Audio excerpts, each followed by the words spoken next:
성도가 누리는 복 가운데 최고의 복이 무엇일까요? 다름 아니라 하나님이 함께 하시는 복입니다. 우리가 그것을 임마누엘 그렇게 표현하죠. 우리와 함께 하시는 주님. 저와 여러분들은 이미 그 복을 누리고 있는 줄로 믿습니다. 그러니 이 세상에서 우리가 받을 최고의 복을 우리는 이미 받은 셈이죠. 여러분, 하나님께 감사해야죠. 네, 그렇습니다. 우리는 이미 최고의 것을 받고 누리는 삶을 살아가고 있습니다. 이 사실을 알고 깨닫고 진심으로 감사할 때 우리의 신앙의 삶이 복되고 날마다 하나님께 영광 돌리는 삶을 힘써 살아가게 될 줄로 믿습니다. 이렇게 하나님께서 나와 함께 하신다, 하나님과 동행하는 삶을 산다라고 할 때 성도인 저와 여러분들 개개인의 삶뿐만 아니라 우리 신앙 공동체인 우리 교회의 삶도 또한 하나님의 은혜와 복을 누리게 될 줄로 믿습니다.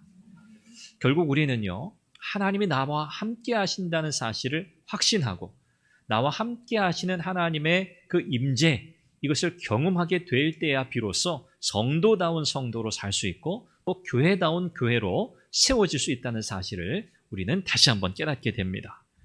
그래서 성도를 성도 되게 하고 교회를 교회 되게 하는 것은 다름 아닌 성도가 또 교회가 하나님의 임재, 곧 하나님의 함께 하심을 경험하느냐 경험하지 못하느냐에 달려있다는 거예요. 절대적인 기준인 셈이죠. 우리가 흔히 교회에서 은혜를 받는다 그런 표현합니다. 교회 가서 우리 은혜 받읍시다. 이 은혜를 받는다는 말은 그냥 교회 와서 목사의 설교를 듣고 그 설교에 감동을 받는다든지 그 설교 말씀을 듣고 보니 내 마음이 설득되었다든지 뭐 이런 의미로 은혜 받았다 그렇게 사용하지 않습니다. 은혜 받았다는 것은 하나님의 말씀을 통해서 하나님이 나와 함께 하신다는 사실을 내가 확실히 깨달았다. 이것을 우리는 은혜 받았다 그렇게 표현하는 거예요. 은혜 받았다. 여러분 이 자리에 예배자로 나오셨는데 여러분 어떤 목적을 가지고 나오셨습니까? 은혜 받으려고 오셨죠. 네, 은혜 받으려고 오셨는데 그 은혜 받는다는 의미가 뭐라고요? 아, 그렇구나. 하나님이 내 예배를 받으시는구나. 하나님이 예배 드리는 이곳에 역사하시는구나. 이 자리에 임재 함께 하시는구나.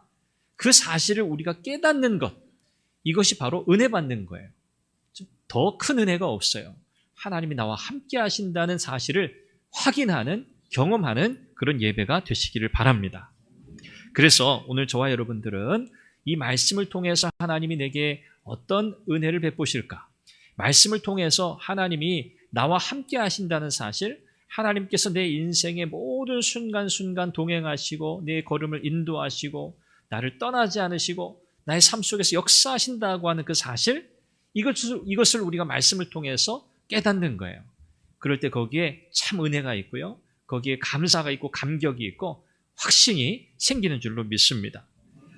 신앙생활은 내 기분 좋으려고 내 마음대로 내 마음 편하려고 하는 거 아니죠. 물론 그런 효과는 있어요. 우리가 신앙생활하면서 우리의 마음의 안정을 찾기도 하고 또 위로도 받기도 하고 그런 것들은요 모두 다 부수적인 결과들이에요. 우리가 하나님 앞에 은혜 받으면 하나님이 나와 함께 하신다는 사실을 깊이 경험하게 되면 모든 문제들이 하나하나 다 해결되는 줄 믿습니다. 우리의 마음의 문제도 해결되고 우리의 염려, 두려움, 걱정 모든 것들이 다 해결되는 것을 우리는 믿는 거예요. 심지어 우리는 어떤 경험도 해요. 우리의 연약한 육신까지도 하나님이 고치시는 은혜를 경험하잖아요. 이건 사람이 할 수 없어요. 하나님이 하시는 거죠. 이게 특별히 우리가 그런 은혜들조차도 하나님 경험하게 하시는 겁니다. 그래서 오늘 저와 여러분들의 초점은요, 내가 어떻게 하면 하나님의 임재를 경험하는 삶을 살 것인가? 우리 교회는 어떻게 하면 하나님의 임재를 누리는 교회가 될 것인가? 우리가 거기에 초점을 맞춰야 할 줄로 믿습니다. 오늘 본문을 통해서 그 답을 우리가 분명히 얻을 수 있어요. 그러면 우리가 어떻게 성도다운 성도의 삶, 교회다운 교회로서의 삶을 하나님의 임재를 경험하고 누리는 그런 삶을 살아갈 수 있을까? 첫 번째는요, 하나님의 방법대로 경건하고 질서 있게 하나님 앞에 나아가야 합니다. 중요한 건 하나님의 방법대로입니다. 하나님의 방법대로. 오늘 본문은 우리가 잘 아는 말씀이에요. 솔로몬이 다윗 성에 있는 언약궤를 예루살렘 성전으로 옮겨오는 장면입니다. 이제 솔로몬이 성전을 새로 지었거든요. 그래서 다윗 성, 시온산이라고도 표현하죠. 다윗 성에 있던 이 언약궤를 이제 성전 안으로 옮겨오려는 거예요. 이 언약궤가 가지는 의미가 크지 않습니까? 언약궤는 무엇을 의미했죠? 하나님의 임재를 의미했습니다. 하나님이 하나님의 백성들과 함께 하신다고 하는 상징일 뿐만 아니라 실제 이게 바로 언약궤였습니다. 이 언약궤가 예루살렘 성전으로 옮겨진다. 이것은 대단히 중요한 사건이었습니다. 이 언약궤가 다윗성에서부터 예루살렘 성전으로 옮겨오는 이 과정 쉽게 하려면 아주 쉽게 할 수 있어요. 거리도 멀지 않습니다. 직선 거리로 한 700m 정도밖에 되지 않아요. 그러니까 뭐 옮기는데 얼마나 시간이 걸리겠어요. 그냥 후다닥 가가지고 그냥 후다닥 옮겨오면 되겠죠. 그냥 생각하면. 그런데 솔로몬은요, 절대 그렇게 하지 않습니다. 매우 신중하게, 매우 경건하게 이 언약궤를 옮기는 절차를 진행합니다. 먼저 때를 정해요. 오늘 성경 본문에 보면 이 언약궤를 옮겨오는 때를 정하는데 그 때를 언제로 정합니까? 시기를 에다님 월 이렇게 표현하고 있고 7째 달 절기 이렇게 표현합니다. 이 절기는 초막절이에요. 초막절. 유대력으로는 7월에 해당하고 태양력으로는 9월, 10월에 해당하는 그 때예요. 이 초막절을 하나님의 언약궤를 옮기는 때로 정했습니다. 왜 그랬을까요? 초막절이 가지고 있는 의미 때문에 그래요. 여러분, 초막절은 어떤 의미를 가지고 있습니까? 이스라엘 백성들이 광야 생활을 하고 이제 하나님 약속하신 땅 가나안 땅으로 들어오게 되죠. 그리고 그 땅에 이제 정착해서 살게 되잖아요. 이때 하나님께서 출애굽하게 하신 그 구원의 은혜를 기억하고 감사하고 이제 이스라엘 백성들에게 안식을 허락하셨다고 하는 하나님의 위대한 그 구원, 하나님의 자비, 이것을 찬양하고 감사하는 절기, 이게 바로 초막절입니다. 바로 이 솔로몬은 이 초막절에 하나님께서 이스라엘 백성들에게 주셨던 참된 안식과 평화가 이 언약궤가 예루살렘 성전으로 옮겨지는 이 과정을 통해서 다시 한번 이스라엘 온 공동체가 그 사실을 기억하고 그 은혜를 다시 누리기를 원했어요. 그래서 이 초막절이라고 하는 때를 정한 겁니다. 이렇게 초막절의 때를 정하고 언약궤를 옮기려고 합니다. 이것은 솔로몬 개인의 일이 아니에요. 또 정부 관료들의 일이 아니에요. 이 일은 온 이스라엘 백성들 전체의 일이었습니다. 이 사실이 중요해요. 그러니까 백성들이 다 참여해야 되는 거예요. 그렇죠? 백성들이 예외 없이 다 한 마음으로 함께 참여해서 언약궤를 옮겨오는 과정에 동참해야 돼요. 자, 이제 솔로몬의 언약궤가 성전으로 이제 들어옵니다. 그때 이 백성들이 어떻게 반응하죠? 솔로몬을 비롯해서 셀 수 없이 많은 양과 소를 가지고 하나님 앞에 제사 드리면서 하나님을 경배합니다. 여기 셀 수 없이 그랬어요. 셀 수 없이 많은, 얼마나 많은 이 양과 소를 하나님 앞에 드리면서 예배했는지 몰라요. 엄청난 거죠. 상상할 수 없을 거예요. 이런 예배 드리며 언약궤를 옮겨옵니다. 말씀드렸지만 이 언약궤를 옮기는 방법 그냥 쉽게 하면 아주 쉽게 할 수 있어요. 그런데 솔로몬은 때도 정했고 또 하나님 앞에 예배하며 언약궤를 옮겼고 또 절차를 정확하게 하나님의 방법대로 지킵니다. 왜 그럴까요? 그 아버지 다윗이 언약궤를 옮겨올 때 실수해서 큰 사건이 일어난 적이 있어요. 기억하시죠? 다윗이 하나님의 궤를 옮겨온다는 생각에 너무 기쁘고 너무 감격스러워서 정성을 다해서 나름대로 최선을 다해서 수레를 다 준비해서, 그렇죠? 소가 이끌고 다윗 성까지 언약궤를 옮기려고 그랬어요. 그렇게 진행을 했습니다. 자, 그런데 어떻게 됐죠? 결과가? 소가 갑자기 언약궤를 실은 이 수레를 이끌고 오다가 소가 갑자기 날뛰니까 이 수레에서 언약궤가 떨어지려고 그랬어요. 그때 함께 수행하고 있던 우사, 아효 두 사람이 이 언약궤 옆에서 수행하고 있었는데 이 우사가 이 언약궤가 떨어질까 봐 언약궤를 붙들었어요. 그때 성경이 뭐라고 말씀하냐면 여호와께서 진노하사 그랬어요. 진노하사 우사는 그 자리에서 죽습니다. 왜 이런 일이 일어났을까요? 뭐가 문제였을까요? 다윗의 입장에서는요, 다윗의 의도는 분명해요. 하나님의 언약궤에 대한 경건한 마음, 하나님의 임재를 상징하니까.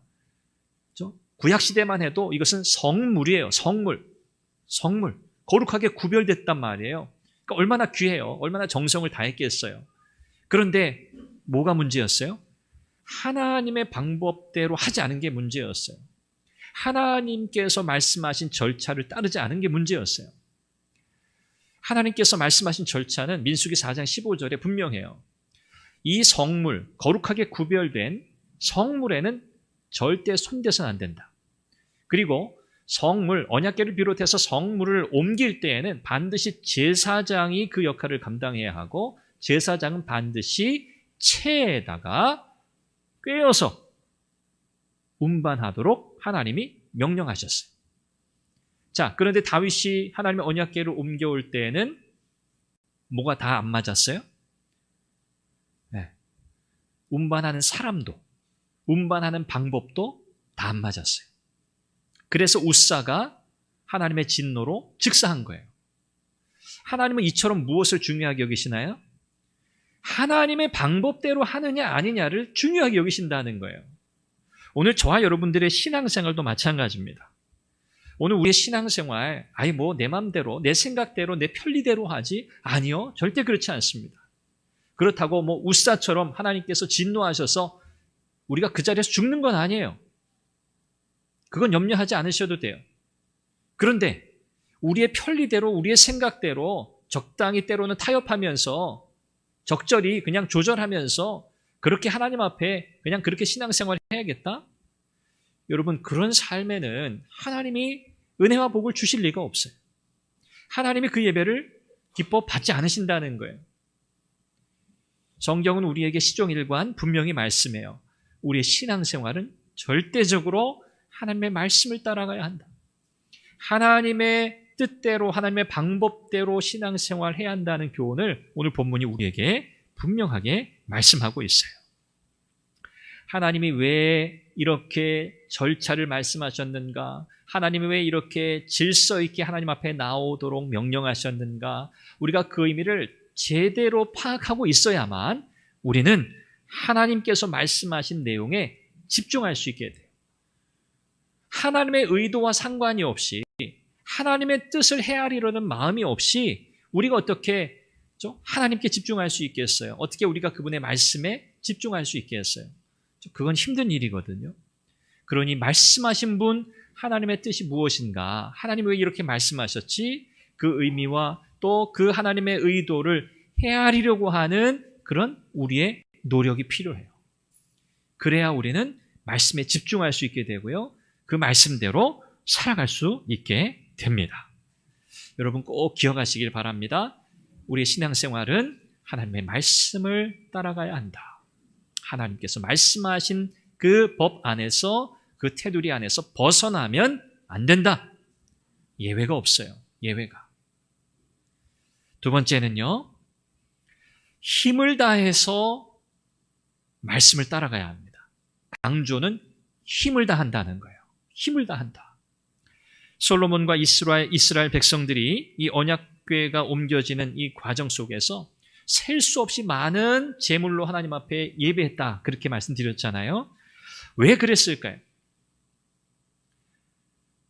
영광의 하나님, 우리 가운데 함께 하시는 하나님, 하나님의 임재를 상징하는 이 언약궤가 이 성전 안으로, 특별히 솔로몬의 입장에서는 자신이 지은 그 성전 안에, 또 함께 동참했던 백성들의 입장에서는 우리가 지은 이 성전 안에 하나님께서 거하신다?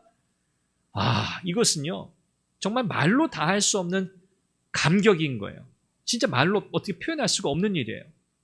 여기 셀 수 없다라고 하는 이 표현도 그것을 사실은 보여줘요. 그래서 힘을 다해서 하나님 앞에 제사합니다.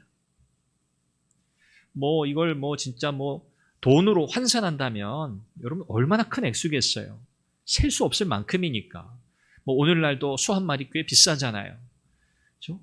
정말 이렇게 하나님 앞에 예배했다고 하는 것은요, 최선을 다했다는 거예요. 그들이 할 수 있는 모든 것을 다했다는 뜻이에요. 이렇게 솔로몬과 이스라엘 백성들은 하나님 앞에 감사하며 찬양하며 예배를 드렸어요. 오늘 저와 여러분들이 하나님 앞에 나아갈 때 이와 같기를 바랍니다. 우리가 하나님 앞에 예배하러 올 때, 물론 예배 드리기 전까지는 각자 마음의 상태가 다양할 수 있어요. 그렇죠? 예배 오시기 전에 집에서 남편과 또는 아내와 이렇게 크고 작은 이렇게 말다툼이 있을 수도 있어요. 그렇죠? 그렇지 않으세요? 빨리 좀 준비해라. 아직도 준비 안 했냐? 얘기한 지가 언젠데 아직도 안 나오냐? 나 먼저 갈 테니까 알아서들 와라. 아이들도 우리 아이들, 어린아이들이나 안 일어나냐? 주일 예배 가야 되는데 오늘 같이 온 세대 예배 드리는데 오늘따라 이렇게 게으름을 피우냐? 그냥 속에서 막 열불이 나가지고 그렇게 그런 마음으로 오실 수도 있어요. 아니면 정말 아주 평안한 마음으로, 또 은혜를 사모하는 마음으로 잘 이렇게 정돈된 심령으로 그렇게 오신 분이 또 계실 수도 있어요. 그러니까 다 다양해요. 그렇죠? 어떤 돌발 상황이 일어날지 몰라요. 왜? 사탄은 호시탐탐 기회를 노리거든요. 우리가 하나님 앞에 예배 실패하도록. 교회는 가게 하죠. 예배 자리에 앉게 하죠. 그런데 진정한 예배를 드리지 못하게 하는 거예요. 그렇죠? 그런 관점에서는 사사로운 언쟁도 예배를 방해할 수 있어요. 그렇죠? 사소한 마음의 그런 불편함도 예배 드리는데 큰 장애물이 될 수 있어요. 그렇잖아요. 자, 어쨌든 여러분들이 다양한 마음의 상태 속에서 이 예배 자리에 나오셨을 거예요. 그런데 여러분, 우리가 기억해야 할 건 뭐예요? 일단 여러분들이 이 자리에 오셨으면 그 모든 과거의 시간들은 다 내려놓으세요. 예배당 오기 전까지 있었던 그 마음에 불편했던 마음, 여러 가지 복잡한 감정들, 여러분 다 내려놓으시고요. 하나님을 예배하는 일에 집중하실 수 있기를 바랍니다. 우리가 해야 되는 건 그거거든요. 우리가 복잡한 세상 살다가 교회 오는 거잖아요. 그렇죠? 복장 터지는 일 많잖아요. 힘들고 고단했던 일들 너무 많으셨잖아요. 그런데 그 마음 가지고 교회 와서 복잡한 심정 다 내려놓고, 힘든 마음 다 내려놓고, 은혜 받고 하나님께서 함께 하신다는 사실 확인하고 다시 한번 힘내고 용기 얻고 하나님 기뻐하시는 삶을 살고자 여러분들이 오셨잖아요. 그러니까 우리가 해야 될 건 뭐예요? 마음에 결단하고, 그래, 이 시간 내가 하나님 앞에 최선을 다해서 예배하자. 내가 이 시간 하나님께서 함께 하시는 그 놀라운 임재를 내가 정말 이 시간 내가 누려야겠다. 내가 경험해야겠다. 이거 내가 실패하면 이번 한 주간도 나 실패다. 여러분, 이런 심정으로 하나님 앞에 예배하시기를 바랍니다. 베푸신 은혜, 베푸실 은혜를 기억하면서 감사하고 힘을 다해 예배하는 저와 여러분들이 되기를 바랍니다. 그래서 저와 여러분들은 이 예배당에 흔적만 남기고 가는 성도가 되면 안 돼요. 이렇게 공중 화장실 같은 데 가면 그런 막 글자 같은 거 많이 써 있잖아요. 누구 아무개 왔다가 화장실에 왜 그거 써놓은지 모르겠어요. 어디 남산 이런 데 가면 자물쇠 채워놓고 그러면 거기에 누구 하트 해놓고 누구 커플 왔다감 다녀감 몇 월 며칠 그런 건 그럴 수 있는데 화장실에도 다녀갔대요. 누군지 알아요. 그 이름이 다녀갔다. 그거 자꾸 남기고 싶어 해요. 여러분, 그렇게 흔적만 남기면 안 돼요. 우리는 성도로서의 분명한 정체성을 가지고 예배 자리에 나와야 하고요. 하나님 앞에 나는 정말 예배자로서 그냥 말뚝을 박는다. 이 자리에 난 예배자로 내 모든 것을 다 쏟아붓는다. 여러분 그 심정으로 그 결단으로 하나님 앞에 예배하고 여러분의 삶 가운데로 돌아가시길 바라요. 그냥 왔다감 의미가 없어요. 다녀감 그냥 흔적만 남기고 바람같이 사라지는 성도가 되시지 마세요. 나의 예배를 받으시고 은혜 부어주실 하나님을 사모하고 열망할 때 하나님의 은혜를 하나님의 임재를 경험할 줄로 믿습니다. 또 이 언약궤 안에는요 또 특별한 게 있어요. 이제 언약궤를 지성소 안에 딱 갖다 놓습니다. 지성소. 그렇죠? 영어로는 홀리 오브 홀리스라고 부르죠. 성소 그리고 지성소. 여기는 대제사장만 들어갈 수 있어요.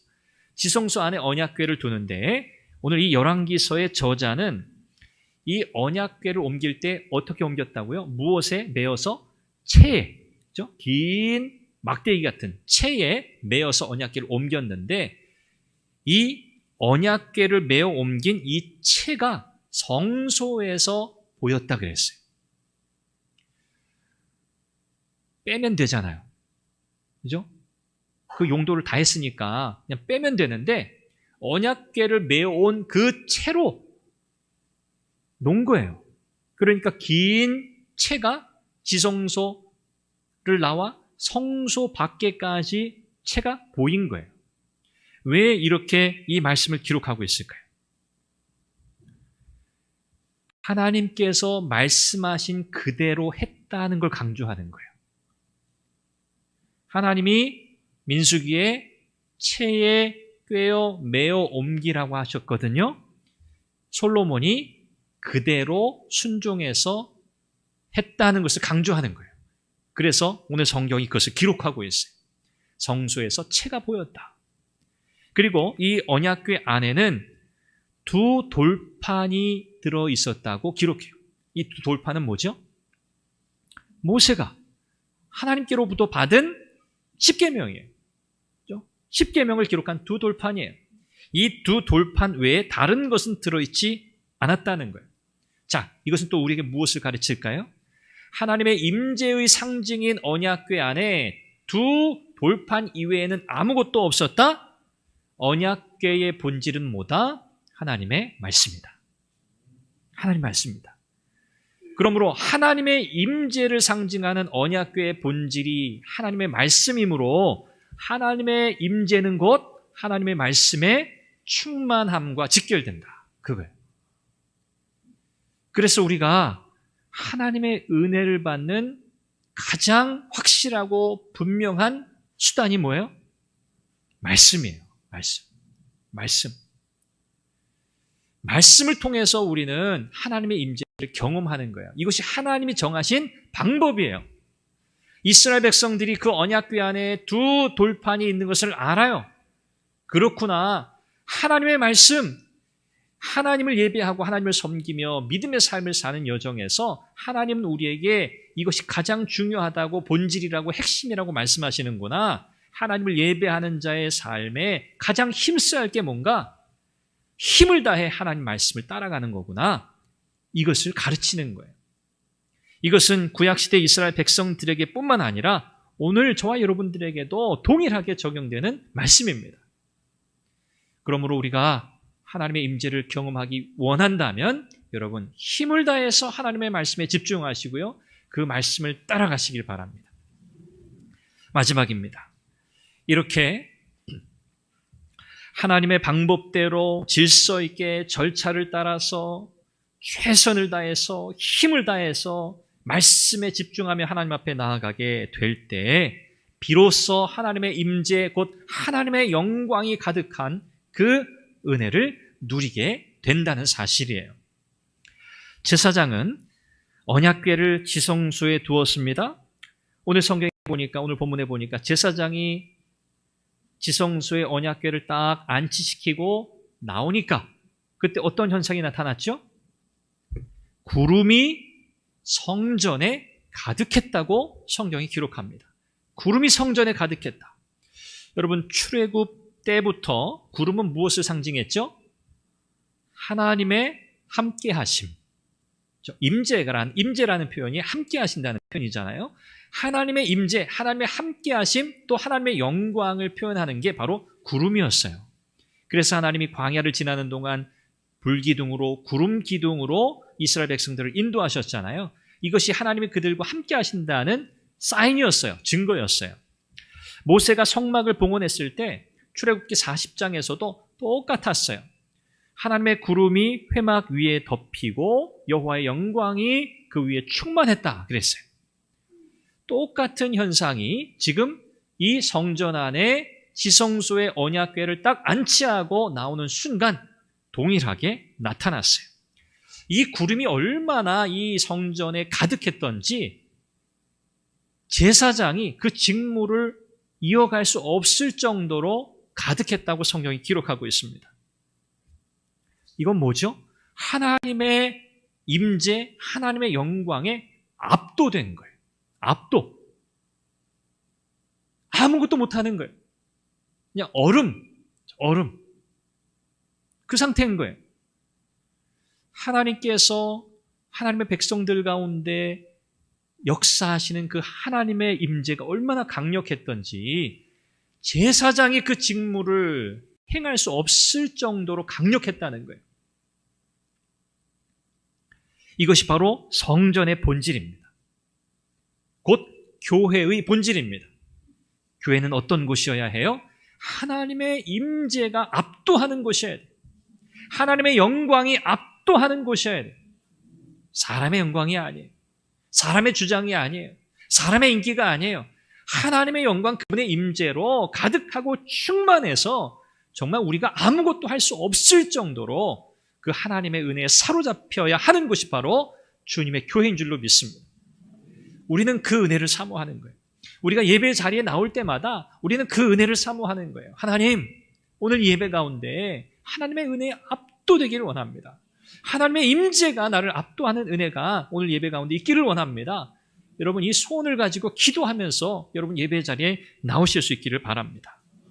예배 때마다 우리와 함께 하시며 우리의 예배를 받으시는 하나님의 그 임재에 압도되고 하나님의 영광에 압도되는 은혜가 우리 가운데 있기를 간절히 소원합니다. 우리는 참된 성전이시면서 참된 하나님의 영광의 본체이신 예수 그리스도를 통해서 오늘 성전이 되었습니다. 신약 성경은 우리에게 예수님께서 부활하시고 승천하신 후에 믿는 자들에게 성령을 보내셨다고 말씀하시고요.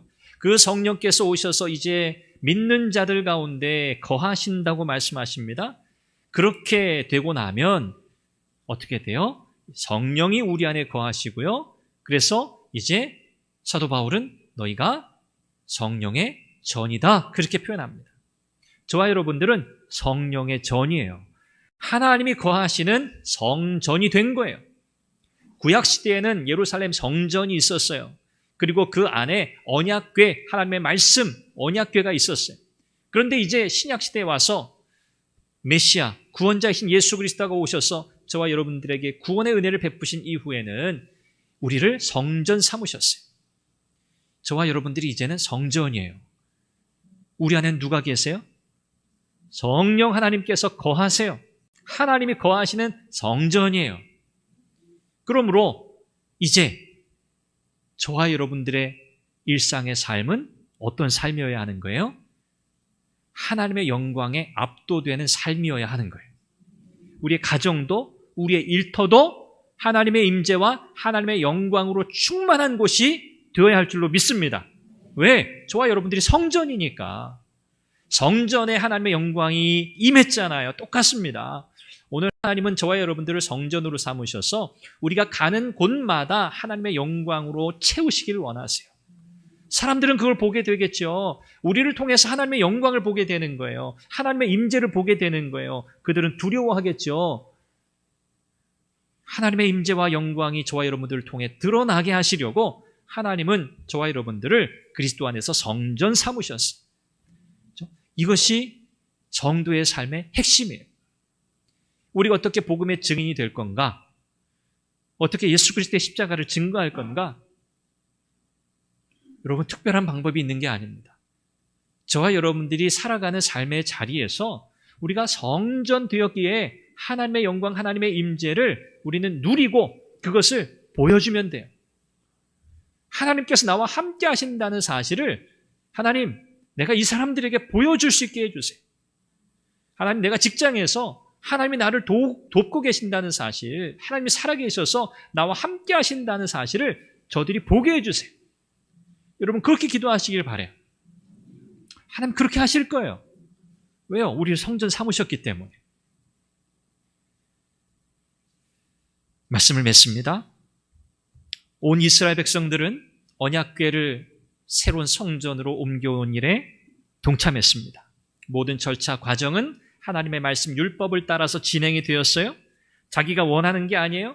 누가 시켜서 하는 게 아니에요. 하나님의 법대로, 하나님의 방법대로 자원하는 마음으로, 기쁨으로, 감격함으로 감당했습니다. 온 힘을 다했고요. 그 결과가 뭐였다고요? 하나님의 영광의 임재, 하나님의 함께하심을 경험하고 누리는 거였습니다. 오늘 저와 여러분들에게도 이런 삶이 있기를 바라고 그런 은혜가 있기를 바랍니다. 우리가 그렇게 하나님 앞에 나아가야 하는 거예요. 말씀을 따라 힘을 다해 나아가게 될 때 우리를 성전 삼으신 하나님께서 우리의 삶 속에서 역사하실 줄 믿습니다. 우리가 그런 분명한 정체성을 가지고 있어야만 하나님이 일하시는 거예요. 우리를 성전 삼으셨는데 우리는 그런 생각이 없어요. 그런 정체성이 없어요. 그런 자부심이 없어요.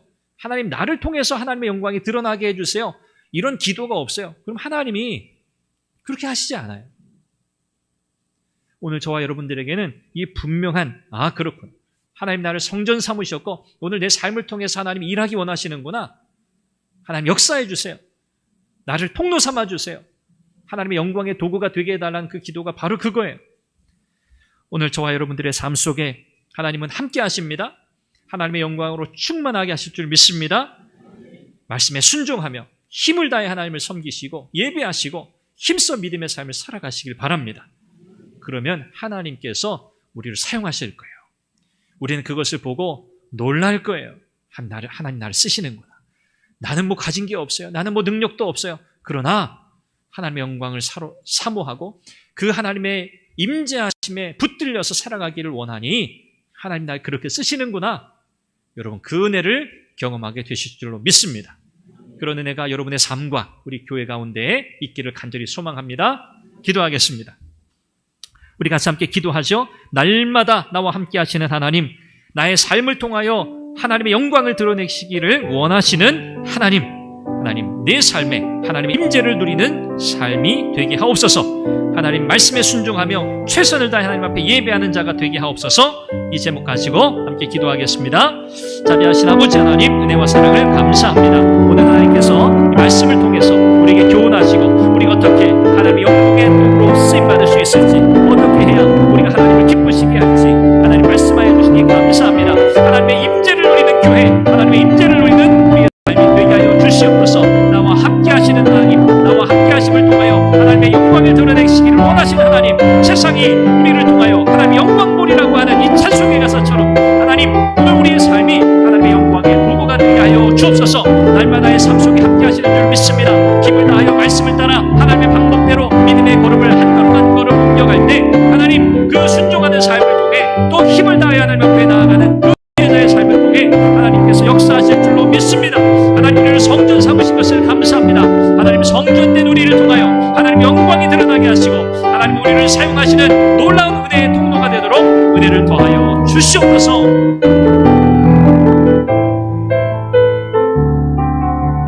우리를 성전 삼으신 하나님, 은혜를 감사합니다. 오늘 우리의 삶 속에 좌정하시고 우리의 삶 가운데 그 임재로 충만하게 하시기를 원하시며 하나님의 영광에 사로잡혀 세상 속에서 하나님이 어떤 분이신지를 드러내고 복음의 신실하고 참된 증인으로 살아가도록 하나님 우리를 그렇게 삼으신 줄로 믿습니다.